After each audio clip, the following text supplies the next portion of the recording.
जो वतन से दूर है वो भी उसी की बात करता है। जिसके दिल में देश बसता है वो हर हाल में लौटने की बात करता है। नमस्कार, मैं हूं सौरभ शुक्ला और आप देख रहे हैं न्यूज़ 18। बांग्लादेश की पूर्व प्रधानमंत्री शेख हसीना के निर्वासन में रहते हुए बड़ा दावा किया है कि वह इसी साल अपने देश लौटेंगी।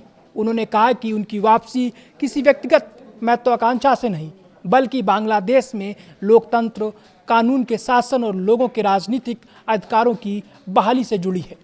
एक विशेष ईमेल इंटरव्यू में हसीना ने आवामी लीग पर लगे प्रतिबंध, अपने खिलाफ मौत की सजा, अंतरिम सरकार, बांग्लादेश की राजनीति, अल्पसंख्यकों पर हमलों और भारत में अपने निर्वासन के जीवन पर विस्तार से बात की है। शेख हसीना ने कहा कि उनके खिलाफ आया फैसला न्याय नहीं बल्कि राजनीतिक बदले की भावना से प्रेरित है। उन्होंने आरोप लगाया कि न्यायपालिका का इस्तेमाल आवामी लीग को नेतृत्वविहीन करने के लिए किया जा रहा है। उन्होंने कहा, मुझे मौत का डर नहीं। 1975 में मैंने अपने माता पिता, भाइयों और लगभग पूरे परिवार को खो दिया था। मुझ पर ग्रेनेड हमला भी हुआ है, लेकिन हर साजिश को पार करके मैं जनता के साथ खड़ी रही। मैं इस साल हर बाधा और हर साजिश को पार करते हुए अपने देश लौटूंगी। हसीना ने कहा कि अवामी लीग 77 वर्षों से बंगाल की मिट्टी, इतिहास और लोगों से जुड़ी हुई पार्टी है। इस पर कई बार प्रतिबंध लगा, नेताओं की हत्या हुई और दमन हुआ, लेकिन हर बार पार्टी पहले से ज़्यादा मजबूत होकर उभरी है। उन्होंने कहा कि अवामी लीग की वापसी किसी दूसरी पार्टी की कमजोरी पर निर्भर नहीं करती बल्कि जनता के समर्थन पर आधारित है। उनके मुताबिक लोगों के दिलों से अवामी लीग को कोई नहीं मिटा सकता है। शेख हसीना ने वर्तमान राजनीतिक व्यवस्था पर हमला बोलते हुए कहा कि पहले मोहम्मद यूनिस के नेतृत्व वाली अंतरिम सरकार और अब बीएनपी सरकार के शासन में लोकतंत्र, कानून का राज और लोगों की सुरक्षा समाप्त हो गई है।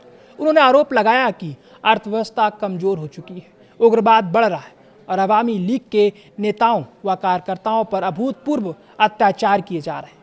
उन्होंने दावा किया कि जनता अब दोनों सरकारों की वास्तविकता समझ चुकी है। हसीना ने कहा कि पार्टी की राजनीतिक वापसी किसी सरकार की कृपा पर निर्भर नहीं करती है। उन्होंने कहा कि सरकार पार्टी कार्यालय बंद कर सकती है, राजनीतिक गतिविधियां रोक सकती है और चुनाव से बाहर रख सकती है, लेकिन लोगों के दिलों से अवामी लीग को नहीं निकाल सकती। उन्होंने दावा किया कि पूरे बांग्लादेश में हर दिन अवामी लीग के समर्थन में रैलियां निकल रही हैं और आम लोग भी उनमें शामिल हो रहे हैं।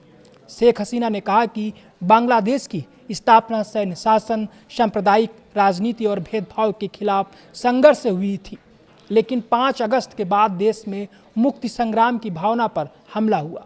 उन्होंने आरोप लगाया कि स्वतंत्रता सेनानियों का अपमान किया गया, मुक्ति संग्राम स्मारकों को नुकसान पहुंचाया गया, जय बंगला के नारे को अपराध की तरह पेश किया गया और शेख मुजीबुर रहमान के आवास पर कई बार हमला किया गया। उनका दावा है कि मंदिरों, सूफी दरगाहों और सांस्कृतिक संस्थानों पर हमले हुए, जबकि आतंकवाद विरोधी गतिविधियां कमजोर पड़ने से कट्टरपंथ को बढ़ावा मिला है। उन्होंने कहा कि बांग्लादेश को एक असफल राष्ट्र बनाने की दिशा में धकेला जा रहा है। हसीना ने कहा कि अवामी लीग सरकार के दौरान बांग्लादेश ने आर्थिक और सामाजिक विकास में बड़ी उपलब्धियां हासिल की थी। उन्होंने दावा किया कि 2023 में जीडीपी वृद्धि दर 7.25% रही। प्रति व्यक्ति आय 2,793 अमेरिकी डॉलर तक पहुंची और बांग्लादेश दुनिया की 35वीं सबसे बड़ी अर्थव्यवस्था बना।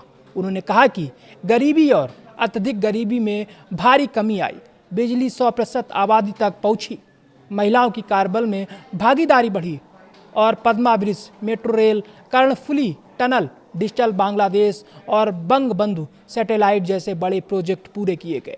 बीएनपी के साथ बैक चैनल बातचीत की खबरों को खारिज करते हुए हसीना ने कहा कि लोकतंत्र, न्याय और अवामी लीग के राजनीतिक अधिकार किसी गुप्त सौदेबाजी का विषय नहीं हो सकते।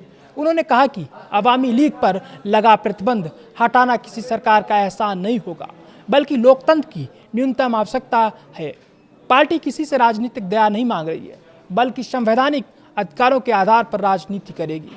शेख हसीना ने कहा कि 5 अगस्त के बाद बांग्लादेश में हिंदू, बौद्ध, ईसाई, आदिवासी, अहमदिया समुदाय और सूफी परंपरा से जुड़े लोग खुद को असुरक्षित महसूस कर रहे हैं। उन्होंने आरोप लगाया कि मंदिरों में तोड़फोड़ हुई, मूर्तियां खंडित की गईं, घरों में लूटपाट हुई और धार्मिक कार्यक्रमों में बाधाएं डाली गई। उन्होंने कहा कि अल्पसंख्यकों के अधिकारों की आवाज़ उठाने वाले चिन्मय कृष्ण दास आज भी झूठे मुकदमे में जेल में हैं। हसीना ने कहा, अल्पसंख्यक कोई वोट बैंक नहीं है, वे बांग्लादेश के समान अधिकार वाले नागरिक हैं। जो लोग मंदिरों पर हमला करते हैं या धर्म के नाम पर धमकी देते हैं, वे सिर्फ एक समुदाय नहीं बल्कि बांग्लादेश की आज़ादी की भावना के दुश्मन हैं। भारत में निर्वासन के दौरान अपने जीवन पर बात करते हुए शेख हसीना ने कहा कि उनका व्यक्तिगत जीवन लगभग खत्म हो चुका है और उन्होंने अपना पूरा जीवन बांग्लादेश की जनता को समर्पित किया है। उन्होंने कहा कि परिवार से सामान्य संपर्क बना रहता है, लेकिन उनका दिल बांग्लादेश में ही बसता है। उन्होंने कहा कि रोज अपने नेताओं, कार्यकर्ताओं और उत्पीड़ित परिवारों की पीड़ा सुनना बेहद दुखद है। हसीना ने कहा कि वे दूर रहकर भी बांग्लादेश की स्थिति पर नजर रखती हैं, अंतर्राष्ट्रीय समुदाय के सामने वहां के लोकतंत्र और मानवाधिकारों का मुद्दा उठाती हैं और आखिरी सांस तक लोकतंत्र की बहाली के लिए संघर्ष करती रहेंगी।